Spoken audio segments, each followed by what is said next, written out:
What's up guys, welcome back in another video. I hope all are doing well. तो ये video रहने वाली है स्पेशली क्रोएशिया में जाने वाले लोगों के लिए। जी हाँ दोस्तों, जो लोग भी क्रोएशिया जाना चाहते हैं या फिर जिन लोगों का ऑलरेडी काम हो चुका है, तो उन लोगों के लिए ये वीडियो बहुत ही खास रहने वाली है। जैसा कि ऑलरेडी आपने टाइटल थंबनेल देखा होगा, इस वीडियो में आपको बताने वाला हूँ कि क्रोएशिया वीजा अप्लाई करने के लिए जो मैंडेटरी डॉक्यूमेंट्स होते हैं वो क्या क्या होते हैं, आपको इंडिया से कौन से डॉक्यूमेंट चाहिए और क्रोएशिया से कौन से डॉक्यूमेंट चाहिए। तो ये डॉक्यूमेंट्स आपके लिए बहुत ही मैंडेटरी। अगर इन डॉक्यूमेंट्स के बिना आप फाइल लगाते हो तो आपके रिफ्यूजल के जो चांसेस है वो बढ़ जाते हैं। तो कृपया करके आप ये गलती ना करें। अगर आपका एजेंट इनमें से कोई भी डॉक्यूमेंट अगर आपको नहीं प्रोवाइड करवाता तो आप उसको बोले कि ये डॉक्यूमेंट कृपया करके मुझे भाई प्रोवाइड करवाओ, है ना। या फिर VFS भी बोले अगर कोई डॉक्यूमेंट की हम सबमिट नहीं करेंगे तो उसको भी रिक्वेस्ट करके डॉक्यूमेंट जरूर सबमिट करवाए, ताकि आपका वीजा का जो सक्सेस रेट है वो अच्छा आए, आप लोगों को कोई भी दिक्कत ना आए। तो आपको फिर भी क्रोएशिया वीजा के रिलेटेड कोई भी दिक्कत है, कोई भी क्वेरीज है, आप लोग मेरे को कमेंट में पूछ सकते हैं, इंस्टाग्राम पे आके पूछ सकते हैं। अगर आपको भी क्रोएशिया वीजा अप्लाई करवाना है तो आप मेरे थ्रू भी करवा सकते हैं। उसमें आपको स्टेप बाय स्टेप पेमेंट का ऑप्शन भी अवेलेबल है और आफ्टर वीजा भी अवेलेबल है। तो जैसे भी आप लोगों को करना है उसी तरीके से आप लोग कर सकते हो। तो ज़्यादा टाइम वेस्ट नहीं करता हूँ, स्टार्टिंग से लेकर एंड तक आपको बताता हूँ कि कौन से डॉक्यूमेंट्स है जो आपको मैंडेटरी है, इंडिया से कौन से और वहाँ से कौन से डॉक्यूमेंट चाहिए। तो आइए चलिए करते वीडियो को स्टार्ट, ज़्यादा लंबा नहीं खींचता हूँ। तो स्टार्टिंग से आते हैं अपन। स्टार्टिंग में आपको पता है कि पासपोर्ट बहुत ही मैंडेटरी डॉक्यूमेंट होता है हर कंट्री के लिए। बिना पासपोर्ट के तो भाई आप अप्लाई करने की सोच भी नहीं सकते। तो सबसे पहले है कि आपको पासपोर्ट चाहिए, उसकी जो वैलिडिटी है वो कम से कम 18 महीने या 2 साल के बीच में होनी चाहिए, यानी 1.5 साल या फिर 2 साल आपकी एटलीस्ट वैलिडिटी होनी चाहिए। और एटलीस्ट उसके अंदर 2 ब्लैंक पेज होने चाहिए। एक तो आपका लगेगा भाई स्टिकर उसके ऊपर, दूसरे पेज जब भी आप जाओगे तो वहाँ पे स्टैंप आपकी लगेगी, इसलिए ये चीज़ ठीक है। पहला डॉक्यूमेंट हो चुका है। दूसरा डॉक्यूमेंट जो है वो ये अपना कि पीसीसी बहुत ही मैंडेटरी है। बहुत सारे लोगों को ये डाउट है कि पीसीसी कौन सी चाहिए, एसपी ऑफिस वाली चाहिए कि पासपोर्ट ऑफिस वाली चाहिए। भाई देखो, जैसे मैं आपको बता देता हूँ, मेन तो मैंडेटरी जो है वो पासपोर्ट ऑफिस वाली पीसीसी ही है। ऊपर कुछ एजेंट या कुछ एम्प्लॉयर ऐसे है कि जो एक बार के लिए अप्लाई करने के लिए जो आपकी एसपी ऑफिस वाली पीसीसी है वो एक्सेप्ट कर लेते हैं। अपोस्टाइल दोनों ही होनी चाहिए। पीसीसी अगर एसपी ऑफिस वाली है वो भी अपोस्टाइल होनी चाहिए, पासपोर्ट वाली है वो भी अपोस्टाइल होनी चाहिए। अगर आपको नहीं पता है अपोस्टाइल कैसे होती है, कहाँ से करवानी है, तो उसके लिए आप मेरे को मैसेज कर लेना, मैं आपको बता दूंगा। पीसीसी आपके पास होनी चाहिए। पासपोर्ट वाली ही आप एडवांस में करवा के रख लेना। जब भी आप सोचो कि क्रोएशिया का वीजा अप्लाई करना है तब भी से आप करवा के रख लेना पीसीसी, ठीक है। इसके बाद अगर अपन बात करें तीसरे नंबर पे जो आता है वो अपना एजुकेशनल सर्टिफिकेट आते हैं। एजुकेशनल सर्टिफिकेट में आप अपना 8th का लगा सकते हो, 10th का, 12th का, ग्रेजुएशन का, मास्टर का, डिग्री, डिप्लोमा, जो भी है सारा कुछ आप लगा सकते हो। जिस भी फील्ड के अंदर आपने अप्लाई किया उसके अकॉर्डिंग आप लोगों को वहां पे लगाना है। तो ये चीज आप ध्यान में रख लेना। 3 डॉक्यूमेंट ये हो चुके हैं। और चौथा डॉक्यूमेंट अपना आता है व्हाइट फोटो विद बैकग्राउंड। ये आपको चाहिए व्हाइट बैकग्राउंड के साथ में व्हाइट फोटो आपको चाहिए, आपको पता है। तो नॉर्मली ये सबको पता है, ये तो नॉर्मल सी रिक्वायरमेंट है। इसके बाद 5वां जो आता है अपना रिज्यूमे आता है। रिज्यूमे अगर आपको डिलीवरी बॉय के लिए करना है तो डिलीवरी बॉय का रिज्यूमे वो अगर आप बना सकते हो, कोई दिक्कत नहीं है। मोस्टली जो एजेंट है वो खुद ही बना के उसी तरीके से सेंड करते हैं आगे एम्प्लॉयर को, क्योंकि उनको पता है कि किस तरीके से बना के भेजना है रिज्यूमे और डिलीवरी बॉय का। और अगर आपको वो है जैसे कंस्ट्रक्शन लाइन के अंदर नॉर्मल हेल्पर के लिए अप्लाई करना है तो उसका नॉर्मल बन जाता है। ये जो डॉक्यूमेंट्स बताए ये मैंने बताए हैं आपको डिलीवरी बॉय या फिर कंस्ट्रक्शन के लिए, ठीक है। इसके बाद अगर आपको कोई स्किल्ड वर्कर के अंदर जाना है, जिससे स्किल्ड के अंदर मान लें कि आपको वेल्डर के, इलेक्ट्रिशियन के, प्लम्बर के, कुक का जाना है, या फिर कोई और जो स्किल्ड की जॉब है ना, जैसे कारपेंटर वगैरह भी होते हैं, स्टील फिक्सर्स होते हैं, इस कैटेगरी के जॉब के अंदर आपको जाना है तो आपसे 3-4 चीजें एक्स्ट्रा है वो मांगी जा सकती है। वो आपको मैं बताता हूँ क्या क्या मांगी जा सकती है।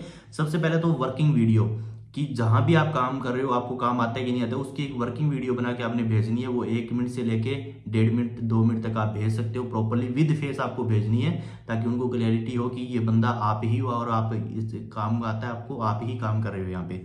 इसके बाद एक इंट्रोडक्शन वीडियो होती है। इंट्रोडक्शन वीडियो के अंदर आपके बारे में थोड़ा सा आप लोगों ने बताना है कि भाई मेरा नाम ये है, मेरे माता पिता का नाम यहाँ का रहने वाला हूँ, ये मैंने क्वालिफिकेशन करी है, ये काम मेरे को आता है और इतने साल का मेरे को एक्सपीरियंस है। ये एक इंट्रोडक्शन वीडियो होती है कि आपकी इंग्लिश कैसी है, बेसिकली इस चीज से उनको ये पता चलता है, तो इसलिए आपको इंट्रोडक्शन वीडियो मैंडेटरी है। इसके बाद जो अपनाते हैं इंटरव्यू देखो ये एम्प्लॉयर के ऊपर होता है। कुछ एम्प्लॉयर ऐसे है कि जो आपसे इंटरव्यू करवा लेंगे, जैसे डिलीवरी बॉय में बहुत सारी जगह होता है, अगर आप होटल की जॉब अप्लाई करते हो तो वहाँ भी बहुत सारी जगह इंटरव्यू होता है।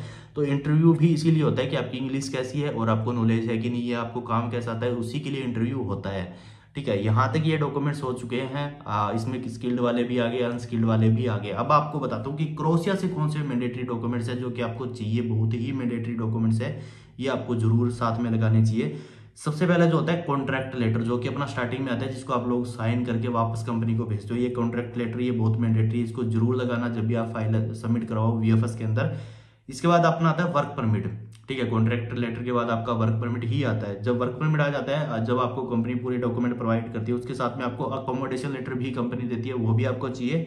और उसके बाद बायोमेट्रिक, यानी कि जब भी आप वीएफएस के अंदर अपॉइंटमेंट बुक करते हो तो उसकी जो बायोमेट्रिक की एक रिसिप्ट निकलती है पूरी, जैसा कि आप स्क्रीन पे भी देख पा रहे हो, वो आपको मैंडेटरी चाहिए। ये आपको साथ में इसका प्रिंट निकाल के लेके जाना होता है। फिर एक आता है डी वीजा एप्लीकेशन फॉर्म। ये होता है डी, सी और डी दो होते हैं। सी जो होता है वो 90 डेज कम के लिए होता है, डी होता है वो 90 डेज के ज्यादा के लिए होता है। तो डी वीजा एप्लीकेशन आपका फॉर्म आपको चाहिए। अगर आपका एजेंट आपको फिल करके देता है तो अच्छी बात है, वेल एंड गुड है। नहीं तो आप वीएफएस से भी करवा सकते हैं, उसके वो 2-3 हज़ार रुपये एक्स्ट्रा चार्ज करता है, तो आप वहां से भी करवा सकते हैं अगर आप खुद प्रोसेस कर रहे हैं तो। नहीं तो आपका एजेंट कर देगा, कोई दिक्कत वाली बात नहीं है। इसके बाद अपना आता है एयर टिकट चाहिए। वो आप डमी भी लगा सकते हो, कन्फर्म वाली भी लगा सकते हो, जैसा आपको सूटेबल रहे उसी तरीके से लगाओ। बाकी मैं बोलूंगा कि कन्फर्म वाली लगाओ ताकि आपका वीजा जो है वो रिजेक्ट ना हो। आप अपने प्लान के अकॉर्डिंग जैसे भी उसको लगा सकते हो।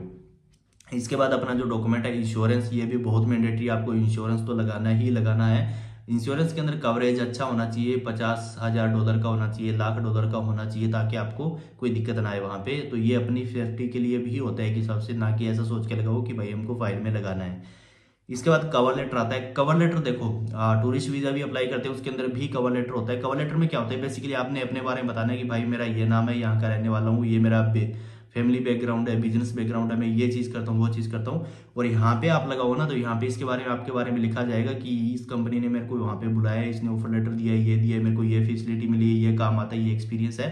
तो ये उस कवर लेटर के अंदर मेंशन होता है, ताकि जब वो जो ऑफिसर है वो देखे, जो इन्वेस्टर होता है वो देखे फाइल को, तो उसको वहाँ पे कवर लेटर के अंदर ही पूरी चीज समझ आ जाए, और उसके बाद उसको आगे जाके प्रॉपर डॉक्यूमेंट मिल जाए, तो उसको जो डिसीजन मेकिंग है उसके अंदर आसानी हो जाए। इसके बाद कंपनी रजिस्ट्रेशन का फॉर्म, कंपनी के जो रजिस्ट्रेशन सर्टिफिकेट होते हैं वो आपको वहीं से आते हैं, वो भी आपको चाहिए होता है। इंडिया से आधार कार्ड भी आप अपना लगा सकते हो फाइल के अंदर, और एक ड्राइविंग लाइसेंस आप लगा सकते हो। अगर आप कोई जैसे डिलीवरी बॉय वगैरह के लिए कर रहे हो, ड्राइवर के लिए कर रहे हो, हैवी ड्राइवर के लिए कर रहे हो, तो ये आपका ड्राइविंग लाइसेंस जो है वो बहुत ही मैंडेटरी डॉक्यूमेंट्स है। तो मेरे हिसाब से ये डॉक्यूमेंट्स इतने हैं जो कि आपको बहुत ज़्यादा मैंडेटरी डॉक्यूमेंट्स है, आपको लगाने चाहिए। तो इसमें कोई भी कोई डॉक्यूमेंट रह जाता है, बाय द वे मेरे ध्यान में नहीं आया, तो आप उसके लिए भाई मेरे को ये मत बोलना कि आपने ये बताया नहीं, तो आप मेरे को कमेंट में जरूर लिख देना, ताकि और लोग जो कमेंट सेक्शन देखे तो उनको पता चल जाए कि ये जो डॉक्यूमेंट है या मिस हो चुका है। और बाकी जो भी कमेंट आएगा भी ये डॉक्यूमेंट मिस है, तो मैं उसको पिन कर दूंगा वहाँ पे, ताकि इजीली आप लोगों को सबको ऊपर वो मिल जाएगा। तो मेरी तरफ से ये डॉक्यूमेंट्स मैंडेटरी है। बाकी आपको कुछ अलग इसमें मिस लग रहा है, कुछ या कम ज़्यादा लग रहा है, तो आप मेरे को कमेंट में करके बता सकते हैं, नहीं तो इंस्टाग्राम पे आके मेरे को बता सकते हैं। तो ये डॉक्यूमेंट पे जरूर फोकस करें, और कोई भी आप ब्लाइंडली किसी पे भी काम मत करें। अपना ना जहाँ से भी आप काम कर रहे हो उससे प्रॉपर डॉक्यूमेंट लो, प्रॉपर प्रोसेस को समझो। ये नहीं कि भाई जिस एजेंट के पास गए उसने आपको बोला और आप उसके बाद आंख बंद करके बैठ गए, आपने कुछ देखा ही नहीं आगे का। पूरी तरीके से जान पहचान करो, जांच पड़ताल करो, सारा कुछ देखो, उसके बाद ही आप अपना स्टेप बाय स्टेप जो काम है वो करो, ताकि आपके पैसे वेस्ट ना हो, आपके टाइम वेस्ट ना हो। ये चीज एजेंट कभी भी नहीं सोचेगा आपके बारे में, ठीक है, ये आपको खुद को ही सोचनी पड़ेगी। तो अभी भी कुछ भी डाउट्स है, कुछ दिक्कत आपको हो, तो आप इंस्टाग्राम पे आके पूछ सकते हैं, कमेंट भी पूछ सकते हैं। अगर आपको भी क्रोशिया का वर्क परमिट अप्लाई करवाना है तो उसके लिए भी आप लोग मेरे से कांटेक्ट कर सकते हैं। उसके लिए इंस्टाग्राम पे मैसेज कर लेना, मैं आप लोगों से बात करके आपको पूरा प्रोसेस है वो समझा दूंगा, कैसे कैसे किस तरीके से। बाकी मैंने पीछे एक वीडियो डाल दी है कि प्रोसेस कैसे कैसे होता है स्टार्टिंग से लेकर एंड तक, तो वो आप जाके जरूर देख सकते हैं। तो गाइज आई होप कि आप लोगों को इन्फॉर्मेशन या वीडियो अच्छी लगी, वीडियो को लाइक कर दे और मुझे इस वीडियोज के लिए सब्सक्राइब करके रख ले, साथ ही बेल आइकन को भी प्रेस कर दे ऐसी और अमेजिंग इन्फॉर्मेटिव वीडियोज के लिए। तो गाइज आज के लिए इतना ही, मिलते हैं नेक्स्ट वीडियो में। Till then take care, good bye, जय हिंद।